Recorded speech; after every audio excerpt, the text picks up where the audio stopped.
Hey everyone, how are you today? I'm Tanya Sutherland and I've got Cathy Colaiacovo with me today. She's one of my VAD speakers and I'm really excited to have her with us. She's going to be speaking about the power of one, my virtual assistant journey to not $100, not $1,000, not $200,000, but $1 million. So I'm really excited to have her speak with us. I've known Cathy for how many years, Cathy? Thousands Since of years. 2008. Yes. And she started her VA business within about 4 years, and she had a steady six-figure revenue with a team of, listen to this, 14 VAs working for her and her 35 clients. And she was booked solid within like 2 years of starting her VA business. And she's going to be sharing those steps at the VA Virtuosos, which we'll give you a link to in a little bit. But I want to get you to know Cathy a little bit and, introduce her. Cathy, tell me about you a little bit. What do you want to share with us? Well, first thing I'm going to share is I have a dog named Pepper that my company is named after. And I have to let her in my office right now because she's outside barking to get in and she won't stop until I do. So hold on. And if you guys don't know, her website is pepperitmarketing.com. And this is my first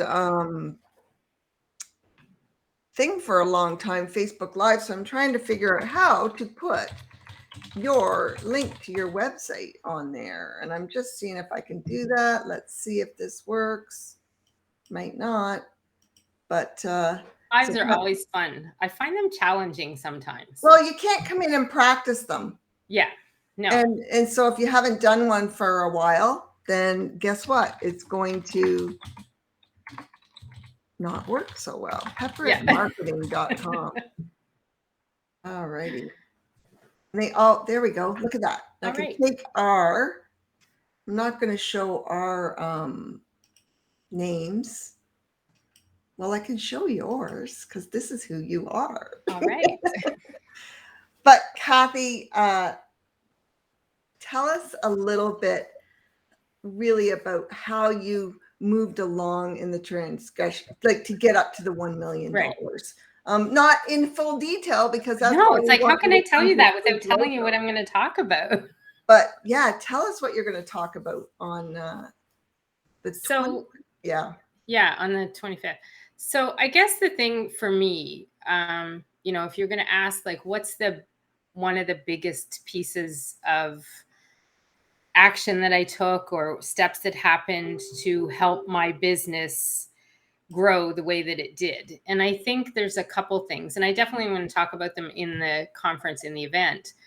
But for me, the biggest difference between VAs that succeed and VAs that struggle is the mindset that you have, and coming into owning your business and owning the fact that you own a business and you are now the boss and you're the CEO and you have to wear all the hats, and getting rid of what I call the employee mindset. Right. And I think the employee mindset is the biggest thing that holds VAs back from running their business and scaling it and growing it and having some of the success that I've had. And I know there's lots out there that have. And when I talk to some of them or I've met them, and I know a lot of VAs in the world because of associations I've had in VA groups like VAnetworking and a couple other ones as well. Honestly, whenever I compare, I guess, and look at, what's different between me and this person, and what's different between me and this person and somebody else, I really do find that it is that employee mindset. If you are not able to go from, and because of a lot of us came from admin backgrounds, right? I did. I worked in a bank as an admin. I was a teller, and then I moved up into, doing different work in a different area. But we all came a lot of times from admin, and we have that skill and that experience, but we always had a boss, or we always had a manager or whatever. And they would direct a lot of what we would do in business. And you can't do that. You can if you're going to be a subcontractor all the time and not be out there marketing for your own clients. But if you want to grow your own business, you have to be the boss and act like the boss. And you're not going to be making $1 million doing a subcontracting work either, right? Like you got to scale your business. You can get close, but yeah, you do have to let it go at some point. You've scaled your business a lot over the Yeah. years, Cathy. Maybe tell us, like originally you were a VA business and then you niched yourself into social media.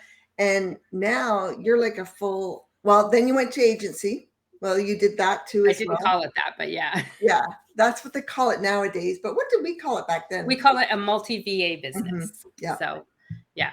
And that's how I always referred to it. And it was funny because one time somebody said to me, I've decided to go with somebody else because I'm really not looking for an agency. And I'm like, who's the agency? But I guess it was me. Yeah. Because at the time I think I was down to about 10 VAs at that point working on the team.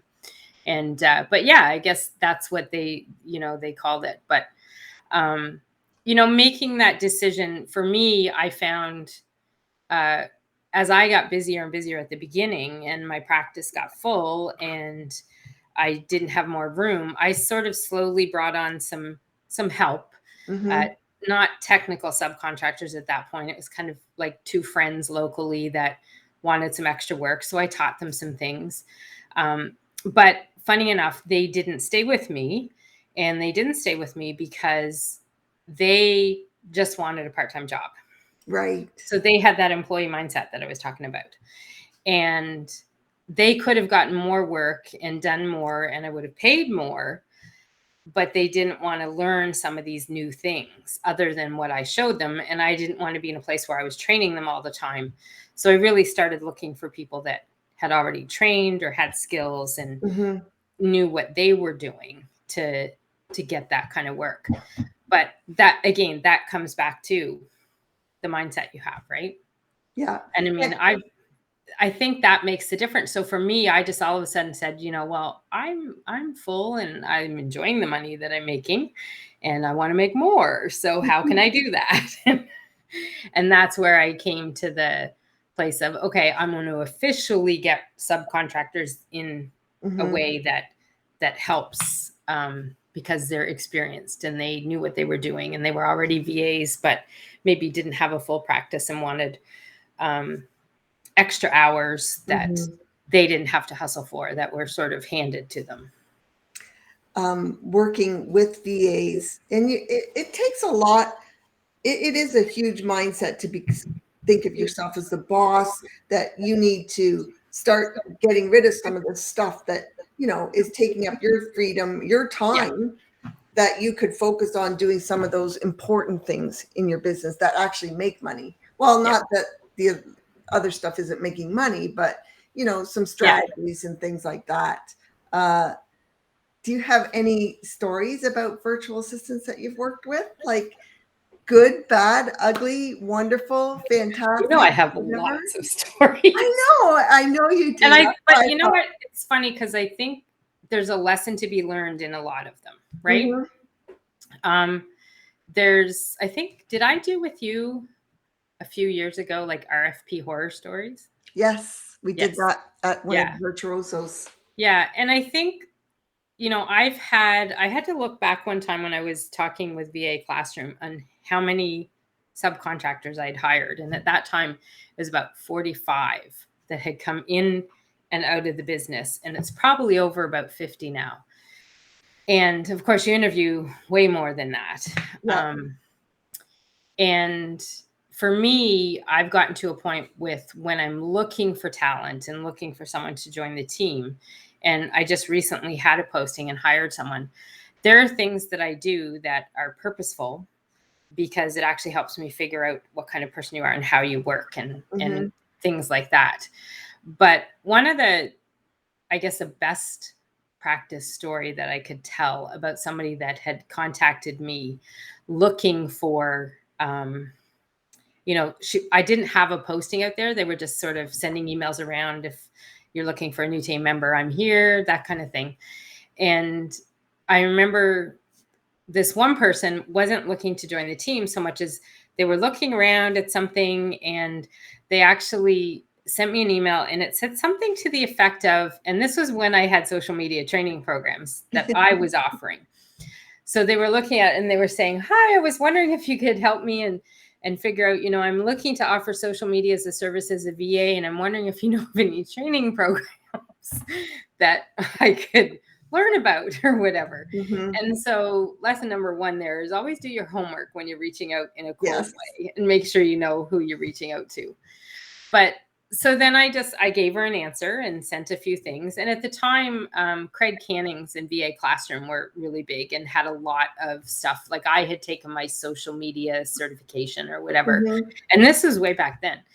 And so I said, you could do a few things. And I remember, recommending VAnetworking because I've been a member there since 2008, and said, you could go here and there's different things there. Tanya offers some of this. She has her training program because that's how I started my VA business with the 30-day, I think it was called the Virtual Business Startup System or something back then, the VAC. Yeah.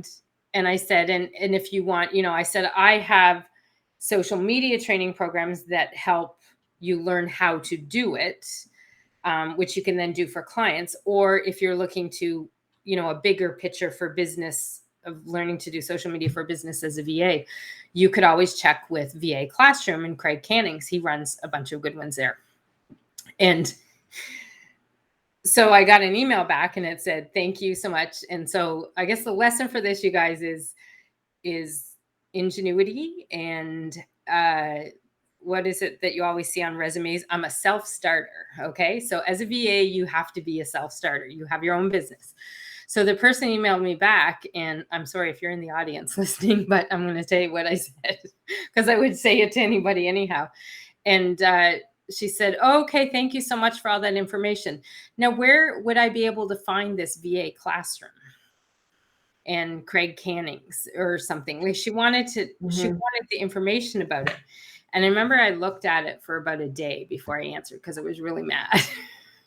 And I was thinking, okay, well, there's absolutely no self-starter in that. Like, so I replied back and I said, here's where it is, but I'm going to give you some advice. I said, when you're emailing people, even if you're not emailing somebody like me looking for work, maybe I have work. I do have a team. I'm looking for subcontractors all the time. And I said, your reply back basically showed me you don't have the time to even go to Google and Google what I've recommended for you. So for me, you don't have any, sort of initiative, and you're not proactive. If somebody's going to have to tell you, every little thing and how to go to Google and do this and that, I said, to me, if there was any chance of having an opening here, you've lost it because you don't have any initiative is what you've shown.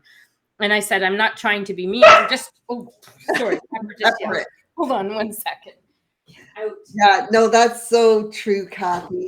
And it's good to see Dana and Lisa and some people in the audience. I can see the comments, which usually I couldn't see those before. So that's really cool that we can see the comments. So if you have any questions for Cathy along the way here, just for sure.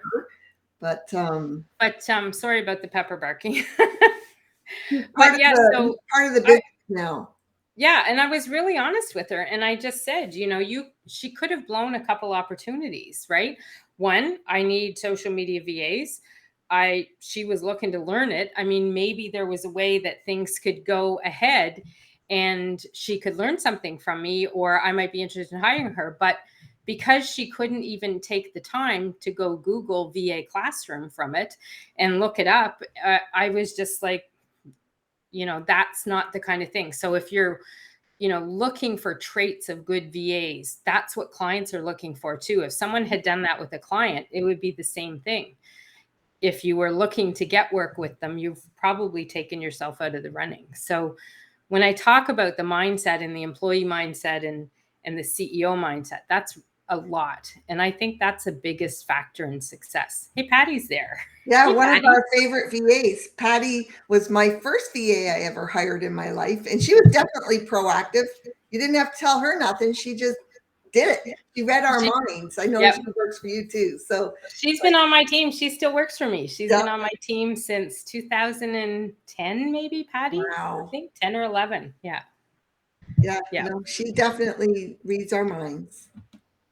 Yeah. But that's the part of, that's an important part of being a virtual assistant. And I'm getting a bit of feedback, but I'm not sure what that's from. Now it's gone. I don't know what the feedback was. But, being able to go that extra mile and do those little things, or, find things that are already wrong in my business and saying, should I fix this? That's really cool, right? Yeah. To be able to have that. Well, and that's what people are looking for, right? They're looking for virtual assistants that can guide them. So they do want your expertise and they want your help. And if you can be a resource for them, I think that makes you even more valuable to someone as a virtual assistant.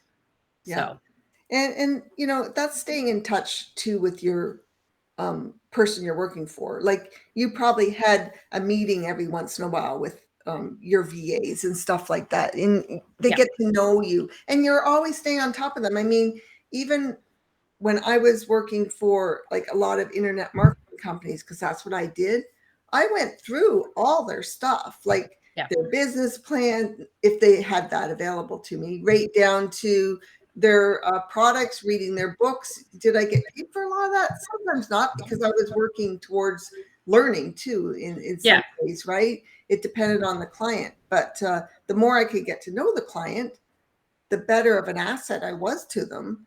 And they never let me go. They kept paying me and paying me and paying me forever and ever, right?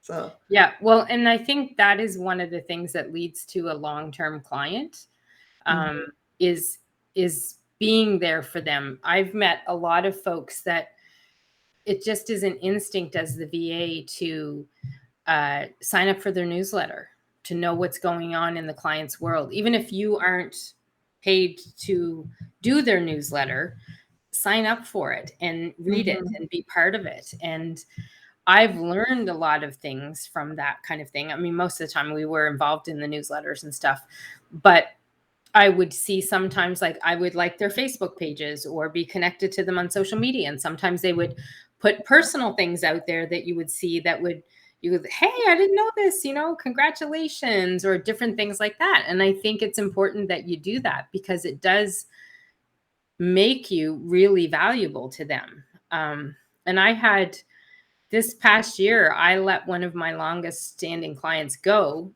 just because it was my team and I were making a change and a focus. And so I did get her set up with somebody else, but we had been working together for 2009 to 21. What's that? 11? Yeah. 11 or 12 years, 12 years. We'd been working together for 12 years. And, that's consistent income for me over 12 years. And she loved working with me. I loved working with her. I just made a shift in the business. And so it wasn't a good connection anymore. I got her something else, or someone else, but she would never stay with me that long if I didn't bring value to her. And sometimes those little extra things that you can find out or discover or know can be something that do more for them. And somehow, I don't know why this, something you said prompted me, but having meetings with clients. I know a lot of VAs that do not have meetings with clients. And I think it's important that everybody have, at a minimum, like a 15-minute, call it a production call. I learned that from Tracy Daviero, the term production call. Once a month, at least 15 minutes, so that you can check in with the client. Like nowadays we do, in my day, we did it on the phone because Zoom wasn't a thing. But check in with them and know, like, part of my service is an actual marketing strategy call every month with clients. But if you're doing something where you don't have that, I do think it's important, as Tanya said, to have that once a month meeting or a regular meeting with your client, just even to catch up on new things. Like, you'd be amazed at what they spill out that's going on. And you're like, you didn't tell me that. We should have had that in your newsletter or on your social media or whatever. And it's just a way that they learn that it's stuff that they should have had in there, right? Yeah. And also, like, so much easier to get more money out of a current client than to find a new client, right? Yep. So 100%. if you're having these communication times with them, you may find out, oh, she really wants to do a podcast. You know, like she talks about it all the time. Maybe we need to get this together for her and do, Yeah. and there you go, more services for you or whatever. Yeah, exactly. Yeah, no, it's good to have those calls. And I guess that's our tip for today, is to have those calls with your clients, because communication is key, isn't it? Yeah. Definitely. And what I find, though, Tanya, happens is a lot of people are actually very chicken, scared, whatever you want to call it, to get on a phone or a Zoom call with their clients. They want to stay behind their keyboard Mhm. and not have to actually talk on the phone to them. And that's actually one of the things when I hire folks now, I ask them, do you have a problem if you need to call a client to, like, sometimes we have to do it to get past like a LinkedIn password, you know, like Mhm. you're signing in from a different location and it sends a code that's good for 3 minutes. So you can't do it virtually. You can't do it by email. And so they'll have to get on the phone. And I've had some people, I could tell they were shocked at the question. Yeah. I could tell that by that answer, they probably wouldn't be good to do that. And so then they weren't a good fit for me. But it is important. And I think, you know, you can solve so much faster too when you do get on the phone with somebody, Mhm. that if you can, I think it's a thing to think about and make sure you do. Yeah, definitely. And like, just that communication part of it brings everything all together, right? Mhm. Like, it's the key element to working with your clients. Yep. And if you don't like getting on Zoom, well, you don't really have to put your video up. No, get on the phone Get call. a nice picture, or get on a phone call, do what works for you in your business, but use your voice, because Yeah. it really, you find out so much more. You find out everything, whether, like, let's say she didn't want to do a podcast and you're pushing it, you're going to hear it in her voice, right? Like, you Yeah. can use your intuition, you can hear things, and it does work voice very well. And Yeah. we have no excuses now with Zoom. No, exactly. Because I mean, know. everybody can get a free account that gives you like 40 minutes free or something. Yeah. So, and those calls, by the way, should either be part of your billable time, Mhm. or a little bonus. But then if it's a bonus, keep it to 15 minutes so Yeah. that you're not wasting a lot of your paid, you know, unbillable time. Yeah, no But that excuses. can sometimes be a bonus that sets you aside from other VAs to get the Mhm. job too, to get the client. Yeah, no excuses. We don't have to have old landlines like this old broad here. I'm determined I'm going to get rid of this landline I pretty have one soon. too. It's like, it's only like 20, 25 bucks a month, right? And it's like, I know my business calls come through it, so it's a matter of switching it over to my cell. And I guess I just don't want the cell used. It was funny because we were talking about that, because the landline is my office phone. It's the published one online. Mm-hmm. And because in the old days, we didn't, I know in the old days, we didn't have Zoom. So Zoom is now how I do calls with clients, because then we're on video, which is a lot nicer and you just get a deeper relationship. But back then I had the phone because I had a phone and I've got a deal. I've never paid long distance for Canada and the US. So it covered me when I had to call clients. And we've been thinking recently, like, do I want to get rid of it or not? Because I never gave my cell phone number out to clients, and I don't really need it now because of Zoom. Right. But I looked into it, and I think I would save, like, because of packages, you know, with the phone and internet companies, I might save $10 a month or something to get rid of it. So I'm probably going to keep it because it's more complicated to get rid of it than it is to keep it. So, well, that's, and like, it's a business expense. And you've got to take it off all your website, your marketing materials, everything. I know, It is I don't want to do complicated. Yeah. But yeah, keep the Patty's saying she chats with a client. It helps you explain things better, figure out if that's what they want or if it's something else. Yeah. And the other thing that I do, and Patty can attest, I do weekly check-in calls with my team members as well. So I do them one by one. We usually try to book 15 minutes. We have a set day and time. And hopefully if I'm not distracted, I'm on time for mine. But having that even with the other people that you work with, I think is important, because Mhm. instead of having to send out a bunch of notes on your project management system or emails or whatever, you, again, 2-minute phone call versus, 20 emails. Things are a lot better. And one thing I know with my team too is when I have my calls with them, I can get chatty. So I purposely set an alarm for 5 minutes before, the 15 minutes So is you up. cover it all. So that, I know where I'm at and I can get Yeah. down, because some of my VAs, I'd love to talk to them all day, right? Because in a long-term relationship, they start becoming friends, and Yeah, you exactly. start to get to know them more personally and stuff. So it's nice. But well, Cathy, I'm really excited because you're going to be speaking at VA Virtuosos. Oh. I've got Cathy's affiliate link here, guys, and she's got if you don't know about the VA Virtuosos yet, I'm going to give you a link to go check it out. I've got your affiliate link here, Cathy, so I can put it right in there for them. And Cathy's got a free ticket today for you guys to get in if you use this coupon code. And I don't even have coupon codes, guys. So you special people that are on here today, you get to use Cathy's. I think it's Cathy 20. Yeah. And what that does is that gets you into the whole event so that you can come to all 20 speakers. Cathy is one of 20 speakers, and you can come attend it live. And this is the 20th season I've been doing it. So this is big stuff. I mean, all the shakers, the makers in the VA industry are here. And if you haven't been to one yet, you want to attend. I know the people that are in the room right now that I can see that have posted, they've all been there before. So I'm sure they can give you a shout out what it's all about. But Cathy, tell us exactly what you're going to be talking about so that they... So I'm going to be sharing what I call the power of one. So there are things all related to one thing or one place or one type of activity that I did that I feel helped my business kick off as fast as it did and grow as much as it did.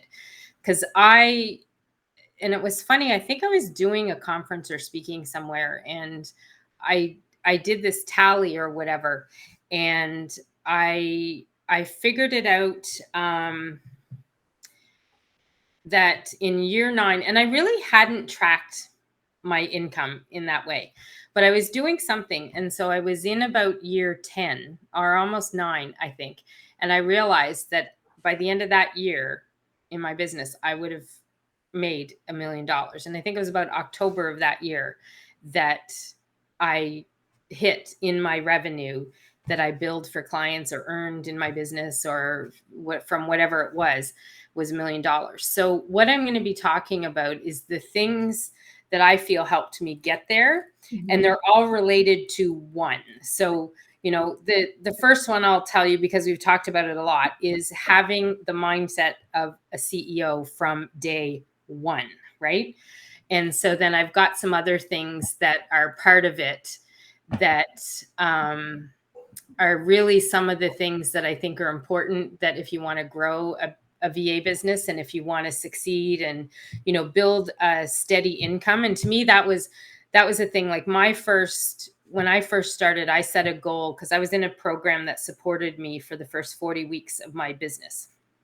And so my goal was by the end of the 40 weeks, I wanted to have enough clients that I would replace what I was making from income in that program.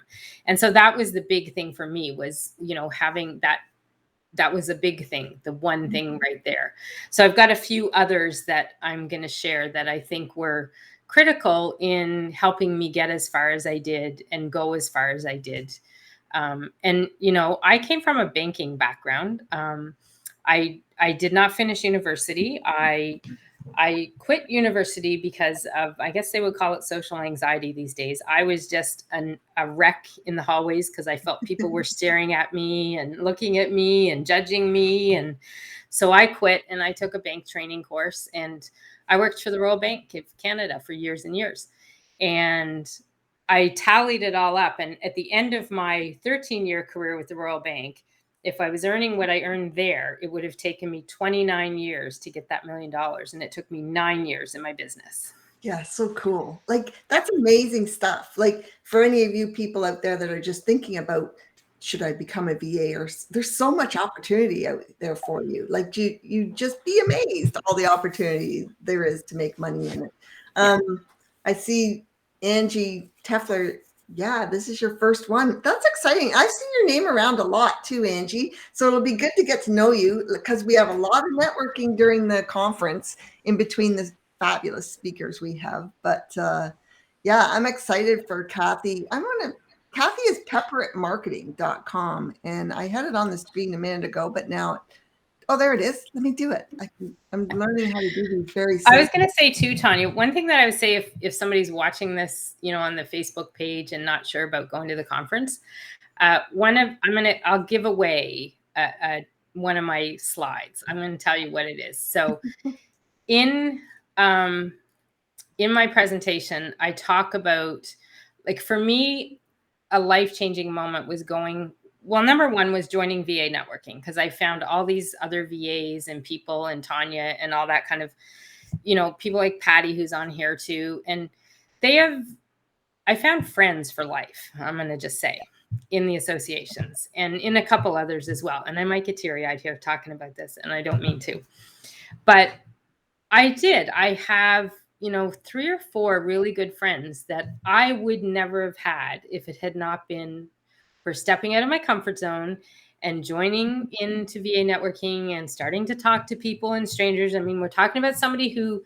I used to pass out in English class. And I had to talk to people in front of the class and do a presentation. And now I've actually done presentations on a stage in Las Vegas, and I did a speaking event in Los Angeles, and so life is very different, and it, starting my business challenged me in a lot of different ways, but it rewarded me in so many more ways that I never ever would have pictured happening from it. But I tallied up a few years ago, and I put 2 slides in my presentation, and I will share it, what the numbers are. But my connections that I made from VA networking when I joined it, and then I bought Tanya's 30-day virtual assistant career program. And that's how I learned to start my VA business. I followed her 30-day thing. I engaged in her forum and her networking group that she had at the time. I was actually her VA that opened up, and we started the Facebook group long before pages started, and now we're back to groups again. Yeah. The people that I got connected to from that membership and that association, then there was an event that we went to, a virtual assistant conference that we went to, my second year in business. And I've actually tracked back more than $600,000 in income to either the people that I met there, or the skills I learned from the training, like some of the free training and the paid training and all of that. And then connections and referrals that came because of all those other people.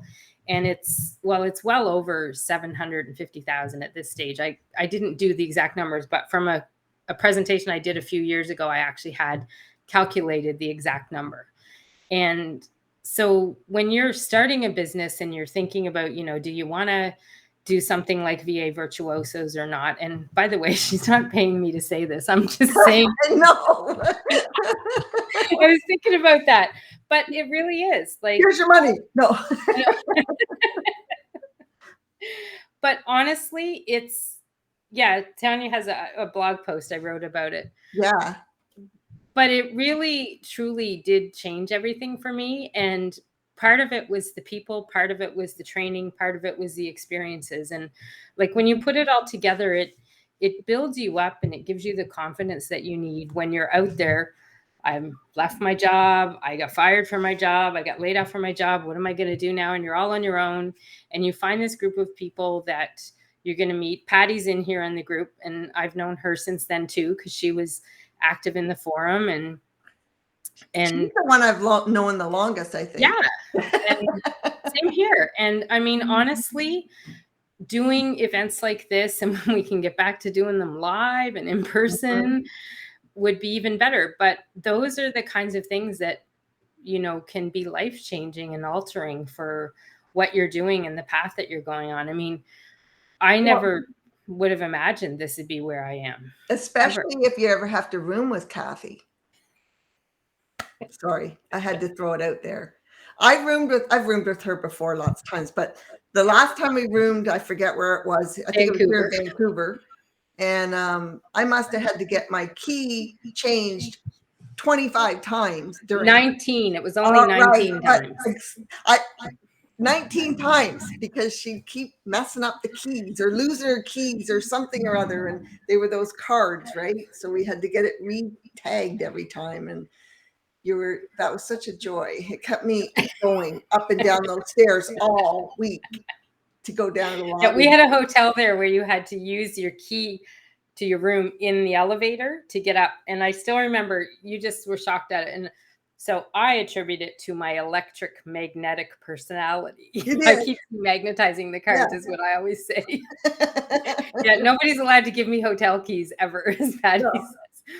But no, when we checked in, I said, yeah, we'll probably need about 4. And the guy looked at me and I said, well, that's a minimum for me. I said, because they're going to be gone and they're going to demagnetize. And he was like, okay.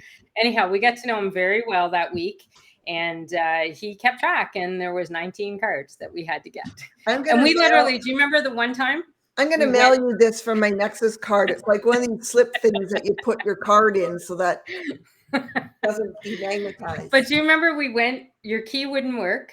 We went to the desk and we got a key, and we went to the elevator and we went to go in, and it wouldn't work. It already didn't work. It was done.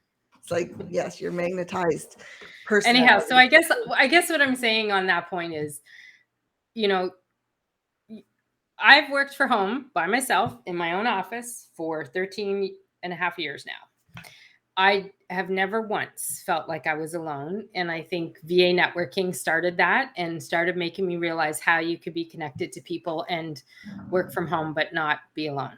Yeah. Community is so important. Yeah. It'll make or break you. It really does make or break you, because you can't do this alone. You need that camaraderie, and you're not going to get that camaraderie at Upwork or something like that. You've got to go to these virtual assistant organizations. That's where the people are that you're going to get the camaraderie with. So, well, Cathy, I'm so thrilled you're with us today. And this is my first Facebook Live. We made it. We made it through. And I'm going to encourage you guys to come to the conference. Cathy's got a free ticket for you. I'm going to put it back into the chat area if you use her coupon code. Okay, her coupon code is Cathy20, and you'll get in for a free $37 ticket. And the coupon code is Cathy20, and you're really going to love her presentation. Not to mention the other 20 people, or the other 19 people that are presenting as well. And even you might want to upgrade, guys, after, because we've got $5,000 in swag, but I'm not even going to talk about that right now. Because I was going to say, though, I have a present in the swag. So I have my Canva training program. So it's, I don't know, about 4 or 5 hours of training on how to use Canva. And that's something that, like, to me, a VA should have that skill for almost any kind of specialty you do. So if you're a general VA, if you're a social media VA, you definitely need it. If you're, travel, even admin for people, there just comes times when you need an image for something. And so learning how to use it, I think, is really key. Yeah, so you don't have to be a graphic designer to learn this. It's Canva. No, exactly. Angie wants to know what's the cutoff to upgrade. It's the day before the event, somewhere around there, Angie, the 24th at midnight or something. And the event's running October 25th to 29th. It is 5 days of the week, 4 speakers a day, and we have networking in between. So it's full time. You're going to this full time, but it's one of the best educations you will get in the industry for a variety of stuff. It doesn't just inspire and get new people. Actually, the new VAs, you're going to be overwhelmed at all the opportunities that you get presented like, oh, I didn't know I could do this, or I didn't know I could do this.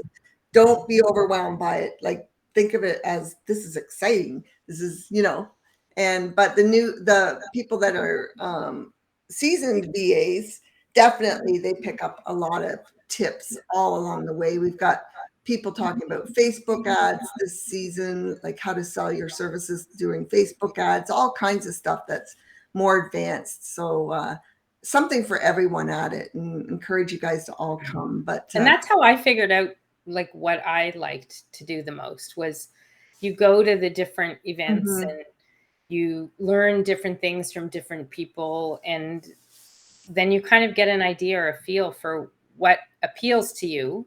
And then you learn how to do it and, figure out if that's what you want to do and what you want to specialize in. So, yeah. Oh, hi, Moni. I didn't even see you in the chat area. But she was first timer last year. Thank you. Yeah, it's awesome. So you can't beat it for the price. It's free today. So guys, no excuse not to learn and further grow your business. But Cathy, thanks so much for no problem. Taking the time with me, being my guinea pig for our first one. And this is Cathy Colaiacovo, pepperitmarketing.com. And yeah, check out her free coupon to get into VA Virtuosos this month. Hopefully I'll see you guys on the sessions. Yes, in between the networking event. Yeah. Okay, guys. Now if I can shut us off, we'll be gone. Bye, guys. See you later.